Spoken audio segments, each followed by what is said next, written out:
Hi guys, सितारा classes के YouTube platform पे आप सभी का हार्दिक स्वागत करता हूं। और पिछली कक्षा में हम लोगों ने मगध के उत्कर्ष के बारे में अध्ययन किया था, जिसमें अपना हर्यक वंश चल रहा था। और हर्यक वंश में एक शासक का हम लोगों ने अध्ययन कर लिया था, ठीक है, बिंबिसार का।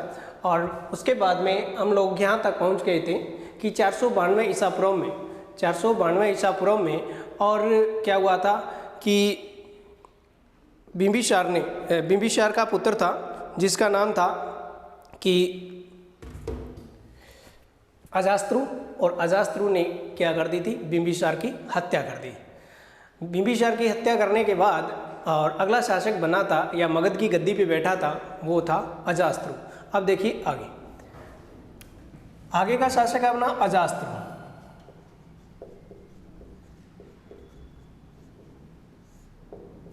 इसका कार्यकाल था वो 492 से 460 ईसा पूर्व तक, ठीक है। अजास्त्रु का उपनाम था कुणिक, उपनाम था कुणिक। यानी कुणिक के नाम से कौन सा हर्यक वंश का कौन सा ऐसा शासक है जो कुणिक के नाम से जाना जाता है या जिसको कुणिक कहा जाता है, जिसका उपनाम कुणिक है, तो वो कौन है? अजास्त्रु है। कौन है? अजातस्त्रु। अजास्त्रु था वो प्रारंभ में जैन धर्म का अनुयायी था। यानी अपने जीवन के प्रारंभ में कौन से धर्म का अनुयायी था? प्रारंभ में जैन धर्म को मानता था, जैन धर्म को मानता था। और बाद में कौन से धर्म का अनुयायी बन गया था? बौद्ध धर्म का अनुयायी बन गया था। ध्यान रखना, कौन से धर्म का अनुयायी बन गया था? बौद्ध धर्म का। प्रारंभ में जैन धर्म का अनुयायी था, बाद में बौद्ध धर्म का अनुयायी बन गया था।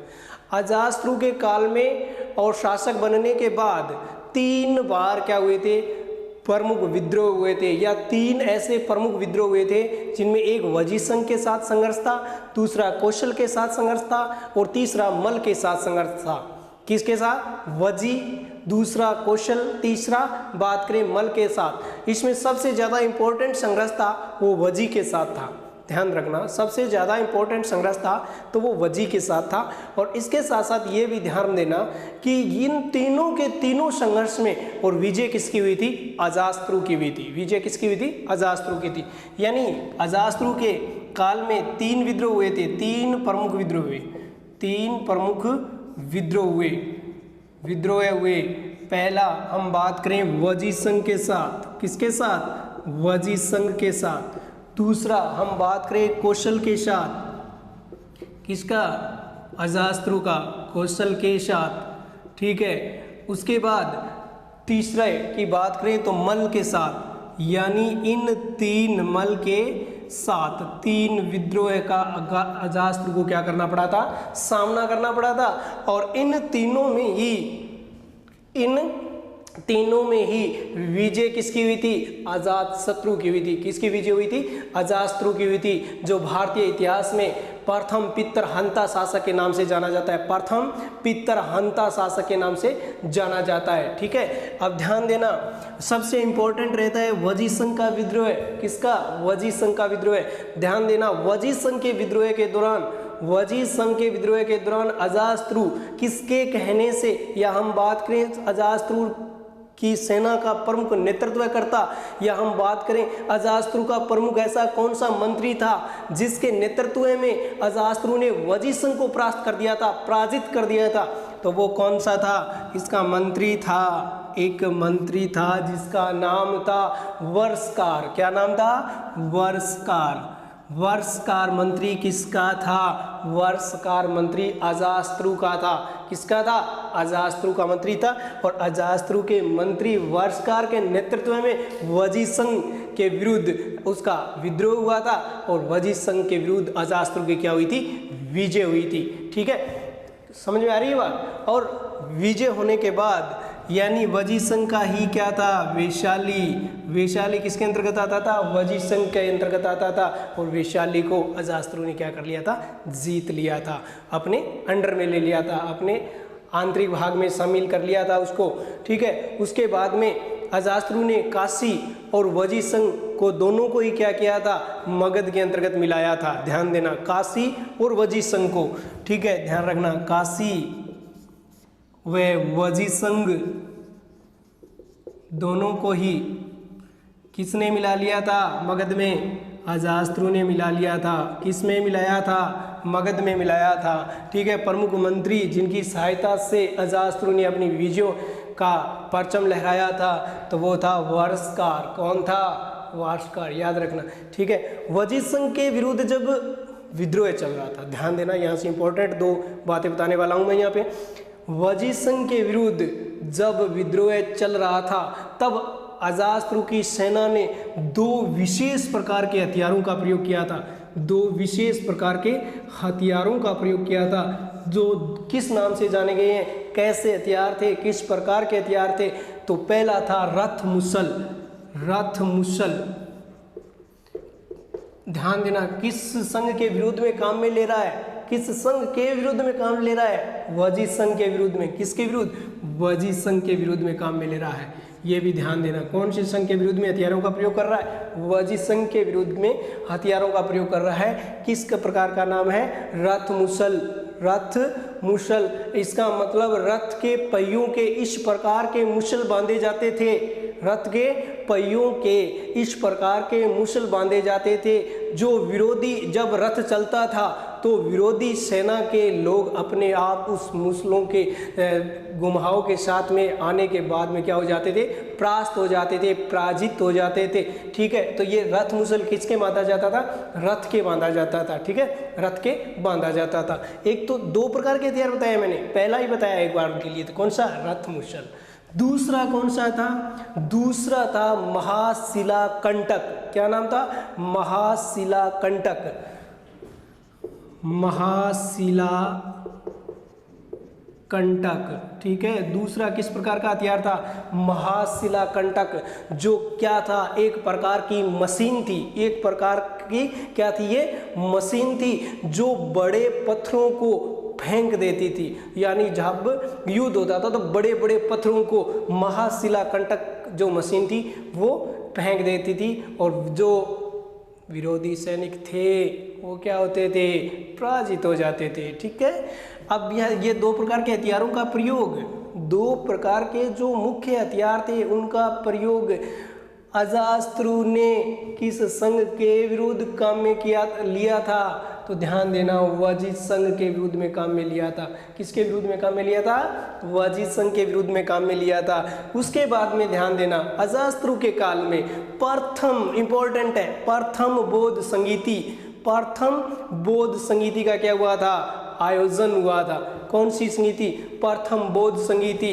ध्यान देना, जब बौद्ध धर्म हम लोग पढ़ेंगे तब चारों बौद्ध संगीतियों की व्याख्या करेंगे, चर्चा करेंगे चारों बौद्ध संगीतियों पे। एक सूत्र के द्वारा मैं चारों बौद्ध संगीति आपको बताऊंगा जो काफी आपके लिए महत्वपूर्ण रहने वाली है। तो यहाँ पर पहली बौद्ध संगीति हो रही है, अजास्त्रु के काल में पहली बौद्ध संगीति हो रही है। ध्यान देना, यहाँ पर पहली बौद्ध संगीति हो रही है। कब हुई, महात्मा बुद्ध की मृत्यु के समय हुई थी, महात्मा बुद्ध की मृत्यु के बाद हुई थी, ठीक है। कब, 483 ईसा पूर्व में। कब हुई थी, 483 ईसा पूर्व में। प्रथम बौद्ध संगीति का समय क्या है, 483 ईसा पूर्व है, ठीक है। प्रथम बौद्ध संगीति कौन से स्थान पर हुई थी, ध्यान देना, याद रखना है। प्रथम बौद्ध संगीति कौन से स्थान पर हुई थी, प्रथम बौद्ध संगीति राजगृह में हुई थी। कहाँ पर हुई थी, राजगृह में। कहाँ हुई थी, राजगृह, राजगृह में हुई थी। राजगृह की कौन सी जगह, सप्तपर्णी गुफा। कौन सी जगह, सप्तपर्णी गुफा में हुई थी। सप्तपर्णी गुफा में प्रथम बौद्ध संगीति का आयोजन हुआ, ठीक है। उसके बाद में इस बौद्ध संगीति के या प्रथम बौद्ध संगीति के अध्यक्ष कौन थे, महाकश्यप थे। अध्यक्ष किसको बनाया गया था इस बौद्ध संगीति में, प्रथम बौद्ध संगीति में, महाकश्यप बौद्ध संगीति, प्रथम बौद्ध संगीति के अध्यक्ष महाकश्यप, ठीक है। उसके बाद में ध्यान देना, शासक कौन था, प्रथम बौद्ध संगीति के समय शासक कौन था, प्रथम बौद्ध संगीति के समय शासक अजातशत्रु था। कौन था? अजात शत्रु। ठीक है, प्रथम बौद्ध संगीति के समय शासक कौन था? प्रथम बौद्ध संगीति के समय शासक अजातशत्रु था। किस वंश का था? या प्रथम बौद्ध संगीति किस वंश के काल में हुई? तो प्रथम बौद्ध संगीति हर्यक वंश के काल में हुई थी। किस वंश के काल में? हर्यक वंश के काल में।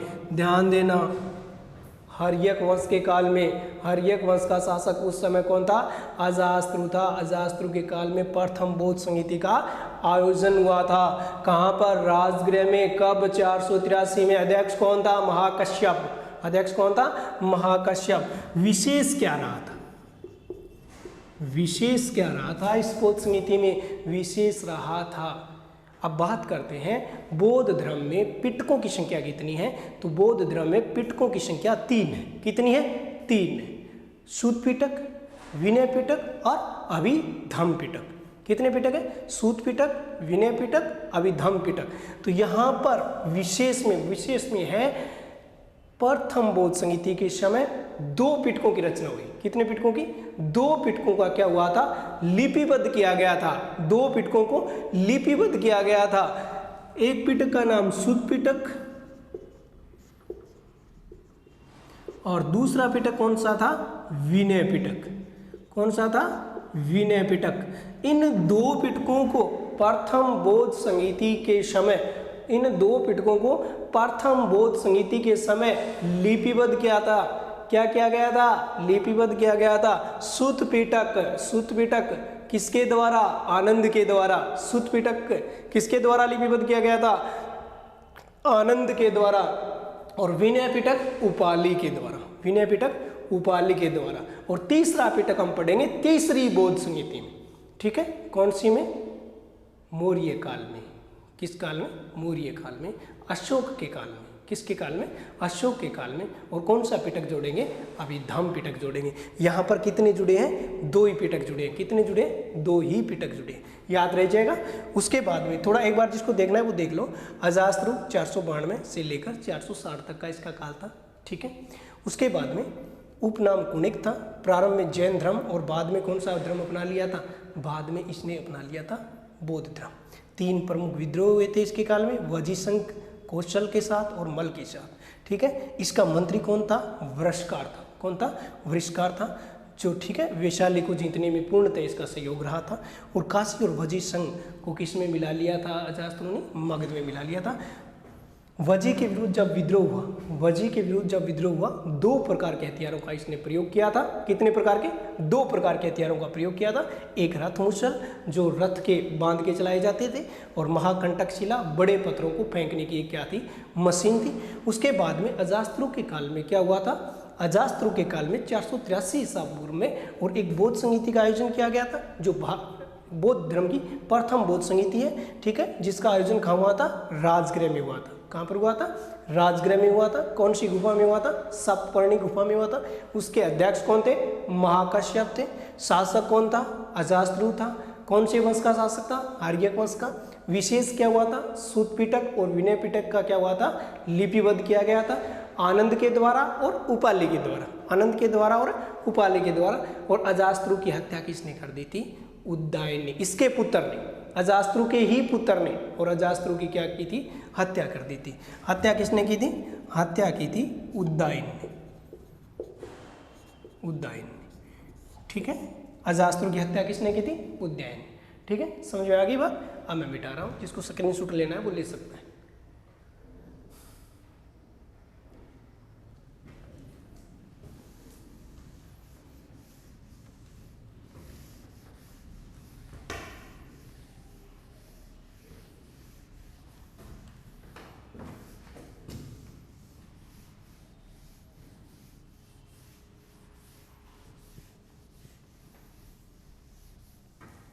अब चलते हैं आगे। ठीक है, अगला शासक था उदयन। अजातशत्रु के बाद में शासक कौन बना था? उदयन। समझते जाना साधारण तरीके से। ठीक है, उदयन का कार्यकाल था 460 से लेकर 445 ईसा पूर्व।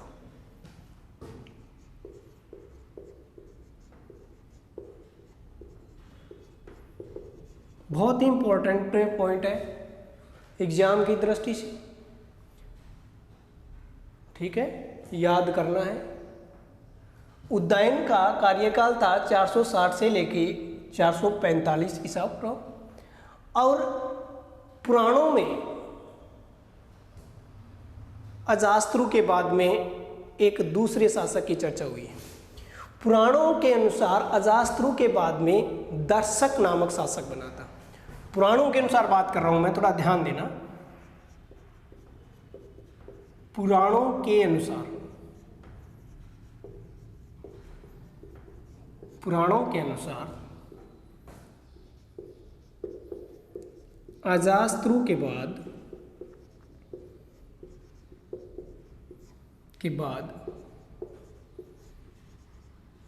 दर्शक शासक बना। समझ में आ रही है बात? पुराणों के अनुसार अजास्त्रु के बाद में तो कौन शासक बना था? दर्शक शासक बना था। लेकिन जैन ग्रंथ व बौद्ध ग्रंथों के अनुसार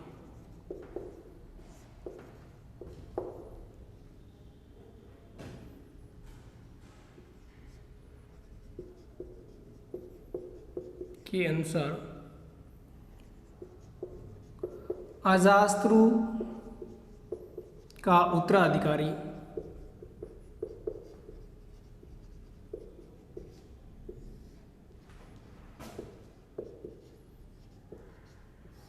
अजास्त्रु का उत्तराधिकारी कौन था? उद्दाइन था। कौन था? उद्दाइन था। ध्यान देना, बहुत इंपॉर्टेंट फैक्ट है। पुराणों के अनुसार अजास्त्रु के बाद हर्यक वंश का शासक था। या मगध की गद्दी पे कौन बैठा था? तो कौन बैठा था? दर्शक बैठा था। कौन बैठा था? दर्शक बैठा था, देखने के लिए, ठीक है। उसके बाद क्वेश्चन आ जाए सीधा, अगर आपको पूछा जाता है कि अजास्त्रु के बाद हर्यक वंश का शासक कौन था, तो अजास्त्रु के बाद हर्यक वंश का शासक उद्दाइन था। कौन था? उद्दाइन था। पॉइंट थोड़ा सा घुमा के पूछ लेगा, जैन ग्रंथों के अनुसार या बौद्ध ग्रंथों के अनुसार, दोनों साथ में नाम दे दे या एक का भी दे सकता है। जैन ग्रंथों के अनुसार या बौद्ध ग्रंथों के अनुसार अजास्त्रु का उत्तराधिकारी कौन था? अजास्त्रु के बाद हर्यक वंश की बागडोर किसके हाथ में आई? अजास्त्रु के बाद में मगध की गद्दी पे कौन बैठा? तो आपका उत्तर क्या रहेगा? उद्दाइन बैठा था। कौन बैठा था? उद्दाइन बैठा था। आगे देखो, परीक्षा की दृष्टि से बहुत इंपॉर्टेंट फैक्ट आपको बताने जा रहा हूं मैं। उद्दाइन ने पाटलिपुत्र नगर की स्थापना की।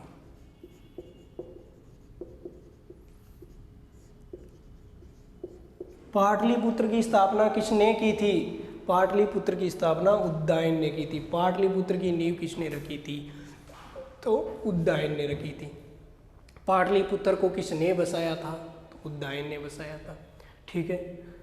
पाटलिपुत्र नगर किन दो नदियों के किनारे उद्दाइन ने बसाया था? नदियों के नाम पूछ लेते हैं कई बार, तो ध्यान देना, गंगा व सोन नदी। कौन सी दो नदियां हैं? गंगा व सोन नदी। पाटलिपुत्र नगर है वो किन दो नदियों के किनारे बसा हुआ शहर है? तो गंगा व सोन नदी के किनारे बसा हुआ शहर है। पाटलिपुत्र का प्राचीन नाम क्या है? पाटलिपुत्र का प्राचीन नाम क्या है? या किस नगर को कुसुमपुरा कहा जाता है? कुसुमपुरा। किस नगर को कुसुमपुरा कहा जाता है? तो किसको कहा जाता है? पाटलिपुत्र को कहा जाता था प्राचीन काल में, ठीक है। क्या नाम था प्राचीन? कुसुमपुरा। याद रखना, इंपॉर्टेंट है, ठीक है, याद रखना। पाटलिपुत्र की स्थापना किसने की? उद्दाइन ने की। किन दो नदियों के किनारे था? सोन और गंगा के किनारे था। प्राचीन नाम क्या था? कुसुमपुरा। उद्दाइन था वो जैन धर्म का अनुयायी था। कौन से धर्म को मानता था? उदयन जैन धर्म को मानता था। कौन से धर्म का अनुयायी था? जैन धर्म का अनुयायी था। कौन से का? जैन का अनुयायी था। ठीक है, उसके बाद में उदयन की हत्या है, या उदयन को किसने मारा था? उदयन को मारा था अवंती का शासक था जिसका नाम था पोलक। अवंती का शासक कौन था? पोलक था। ठीक है, उदयन की हत्या किसने की थी? अवंती का शासक था, अवंती के शासक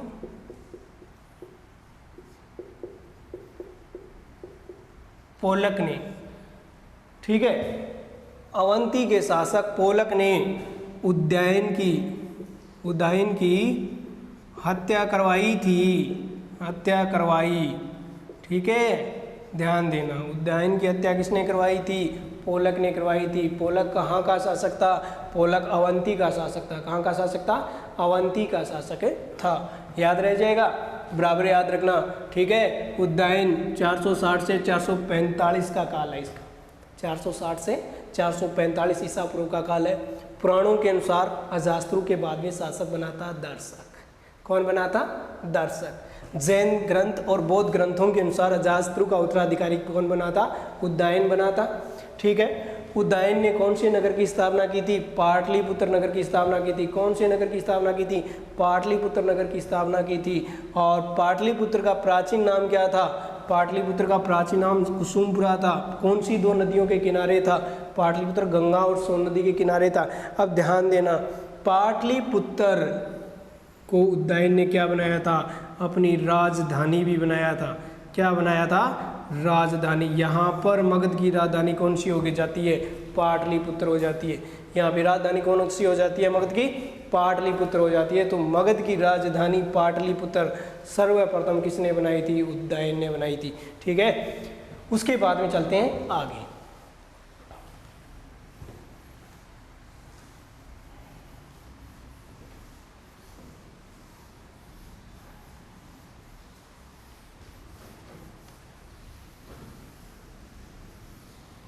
अब देखो, उदयन की हत्या होने के बाद हर्यक वंश का अंतिम शासक और उदयन का क्या? उत्तराधिकारी। हर्यक वंश का अंतिम शासक या उदयन का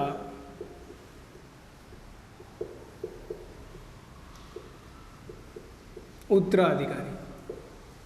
उदयन का उत्तराधिकारी कौन था? नागदशक था। कौन था? नागदशक।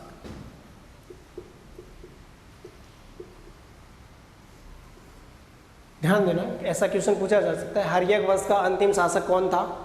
तो हर्यक वंश का अंतिम शासक कौन था? हर्यक वंश का अंतिम शासक नागदशक था। कौन था? नागदशक। पुराणों में किसको? नागदशक को। पुराणों में इसको दशकी कहा गया है। पुराणों में क्या कहा गया है? पुराणों में दशक कहा गया है। पुराणों में इसको क्या कहा गया है? ओनली दशकी कहा गया है, जो हर्यक वंश का क्या था? अंतिम शासक था।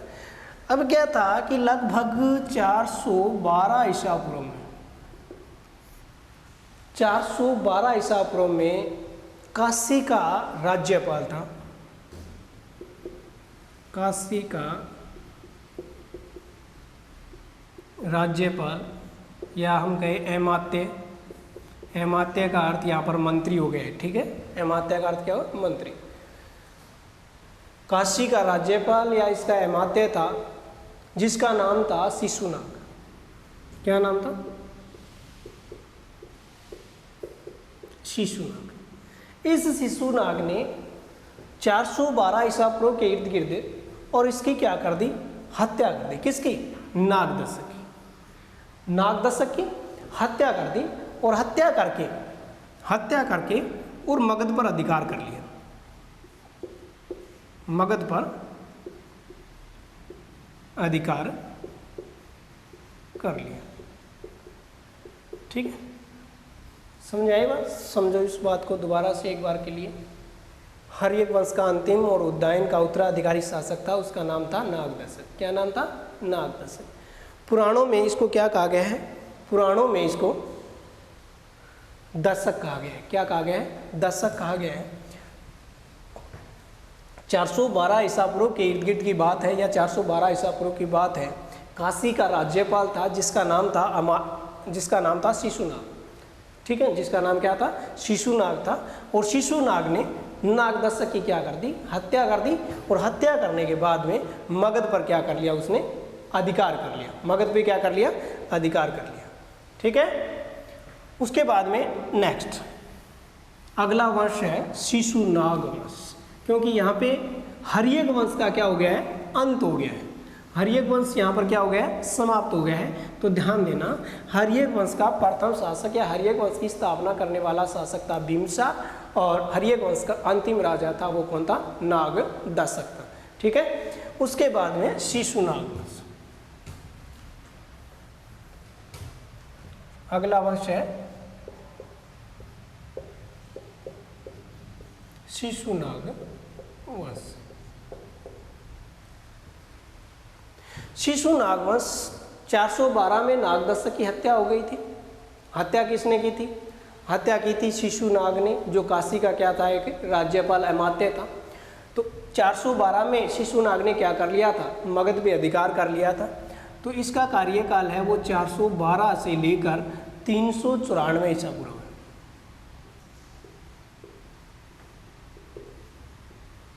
394 ईसा पूर्व। शिशुनाग ने भी अपनी राजधानी पाटलिपुत्र के अलावा वैशाली को बनाया था। यानी इसकी जो राजधानी थी, शिशुनाग की जो राजधानी थी वो थी, यानी इसने पाटलिपुत्र से, या हम कहें पाटलिपुत्र के अलावा किसको बनाया था? वैशाली को बनाया था। प्रशासन का संचालन कहाँ से होता था? वर्तमान में वैशाली से होने लगा था। नागदशक ने अवंती, कौशल और वत्स 3 को जीता था। किस किस को? अवंती,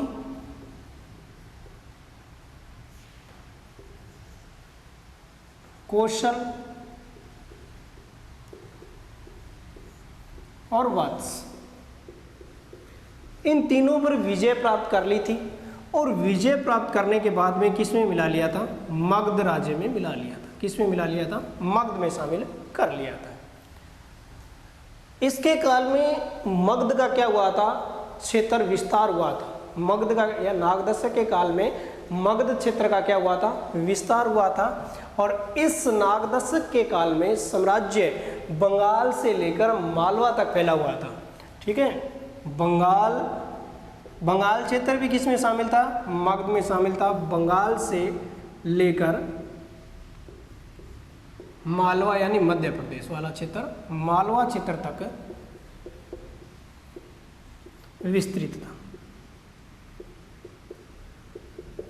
यानी पहले का जो मगध था वो तो था ही, इसके अलावा बंगाल और मालवा क्षेत्र भी किसके अंतर्गत आने लगे थे? बंगाल और मालवा क्षेत्र भी मगध के अंतर्गत आने लगे थे। शिशुनाग के काल की बात चल रही है यहाँ पे। ठीक है, उसके बाद में शिशुनाग के बाद में क्या हुआ? अगला शासक बना था कालाशोक।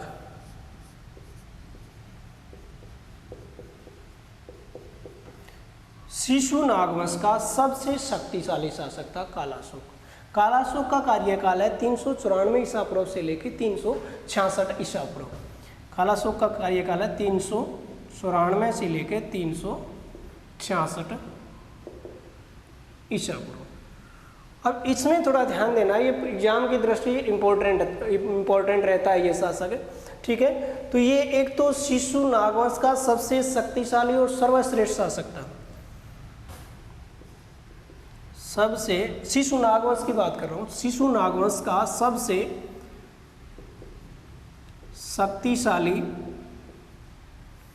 व सर्वश्रेष्ठ शासक था। एक बात तो ये ध्यान में रखना कि शिशु नागवंश का सबसे शक्तिशाली और सबसे श्रेष्ठ कौन सा शासक था? कालाशोक। कालाशोक। उसके बाद में क्या था कि दिव्य दान ग्रंथ और पुराणों की बात करें, एक तो ध्यान देना, दिव्य दान ग्रंथ और दूसरे कौन से? पुराण। वह पुराण, दिव्य दान ग्रंथ याद रखना है। दिव्य दान ग्रंथ में कालाशोक को कहा गया है, क्या कहा गया है? काकवर्ण कहा गया है। काकवर्ण।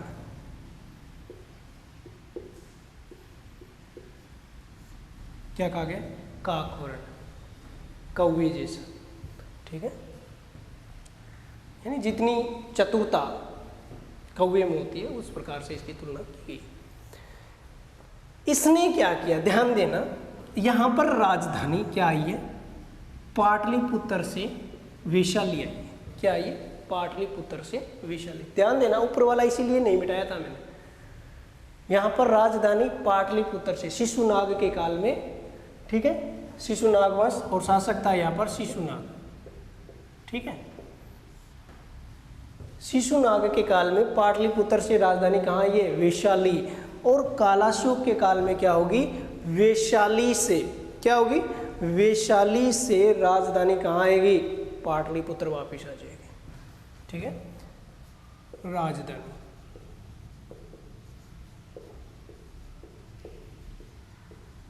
वैशाली से पाटलिपुत्र स्थापित की। समझ आ रही बात? वापिस दोबारा वहीं आ गई राजधानी। ठीक है, उसके बाद में इसके काल में सबसे इंपॉर्टेंट बातें क्या रहती हैं कि कालाशोक के काल में द्वितीय बौद्ध संगीति का आयोजन हुआ था। कौन सी बौद्ध संगीति का आयोजन हुआ था? द्वितीय बौद्ध संगीति का आयोजन हुआ था। तो द्वितीय बौद्ध संगीति, द्वितीय बौद्ध संगीति का आयोजन हुआ था।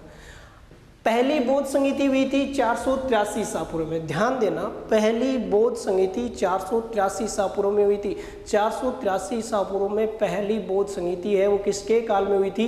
अजातशत्रु के काल में हुई थी। किसके काल में हुई थी? अजातशत्रु के काल में हुई थी। अध्यक्ष कौन था? महाकश्यप था। कौन था? अध्यक्ष कौन था? महाकश्यप था। कौन सी जगह हुई थी? कौन सी जगह हुई थी? राजगृह में हुई थी। कहाँ हुई थी? राजगृह में हुई थी। याद रह जाएगा, कहाँ हुई थी? राजगृह में हुई थी पहली बौद्ध संगीति। और क्या विशेष रहा था? सुत्त पिटक और विनय पिटक का क्या किया गया था? लिपिबद्ध किया गया था। क्या किया गया था? लिपिबद्ध किया गया था। और यहाँ कर रहे हैं बात द्वितीय बौद्ध संगीति की। तो द्वितीय बौद्ध संगीति के समय शासक कौन है भाई? आप भी बताओ, शासक कौन है? कालाशोक। कौन है? कालाशोक। या मैं काकवर्ण लिख दूं तो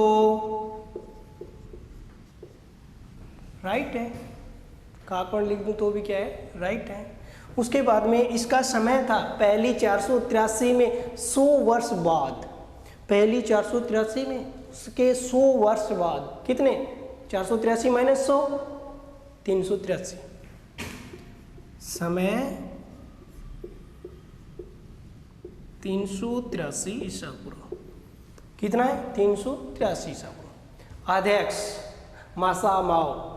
पहले में महाकश्यप था, दूसरे में शावक मीर। कौन था अध्यक्ष? अध्यक्ष शावक मीर था। कौन था? शावक मीर। स्थान पहले में रावपाक, पहले में राजगृह, वैसे वैशाली। स्थान वैशाली। स्थान कौन सा हो जाएगा? वैशाली हो जाएगा। कौन सी जगह हुई थी? वैशाली में हुई थी। विशेष क्या था इसमें? द्वितीय बौद्ध संगीति में विशेष क्या था? द्वितीय बौद्ध संगीति में विशेष था थेरवादी मत की स्थापना हुई थी। द्वितीय बौद्ध संहिता में थेरवादी मत की स्थापना हुई। बौद्ध धर्म में इसका हम लोग बातचीत करेंगे थेरवादी विचारधारा का, ठीक है। थेरवादी मत की स्थापना हुई थी और थेरवादी मत की स्थापना किसने की थी? महाकात्यायन ने की थी। किसने की थी? महाकात्यायन ने की थी, ठीक है। विशेषता थेरवादी मत की स्थापना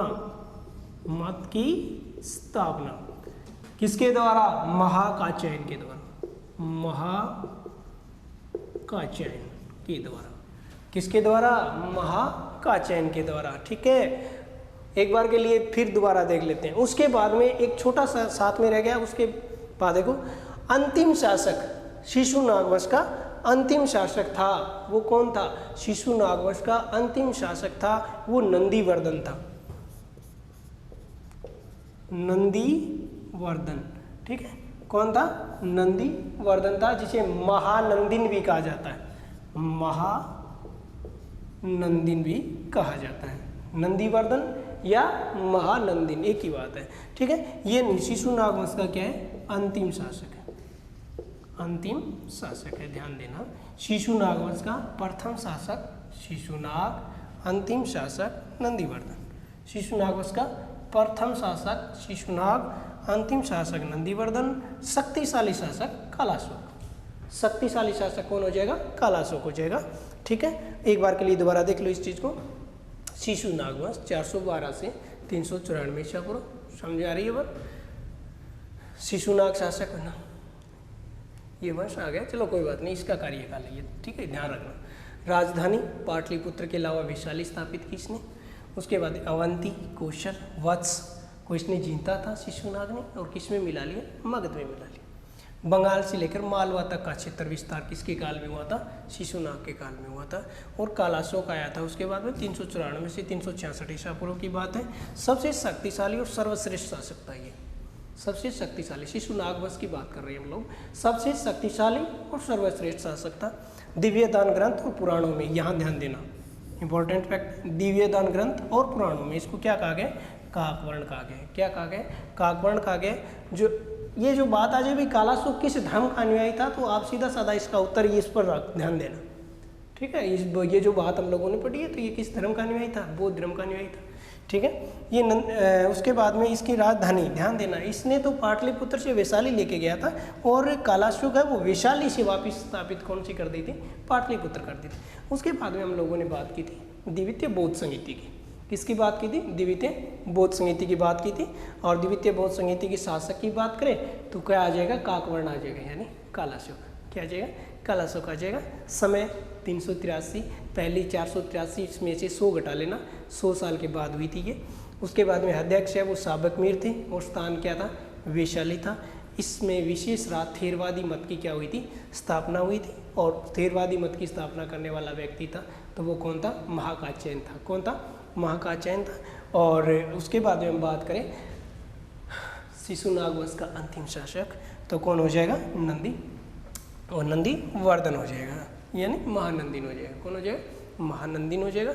और नेक्स्ट क्लास में फिर मिलेंगे, नंदवंश पढ़ेंगे, ठीक है। नंदवंश के बाद में कुछ एक विदेशी आक्रमण पढ़ेंगे, 3-4, ठीक है। वहाँ पे हम लोग सिकंदर जैसे महान की बात करेंगे। और उसके बाद में अपना जो अगला पॉइंट रहेगा वो जैन और बौद्ध रहेंगे, दोनों धर्म करेंगे।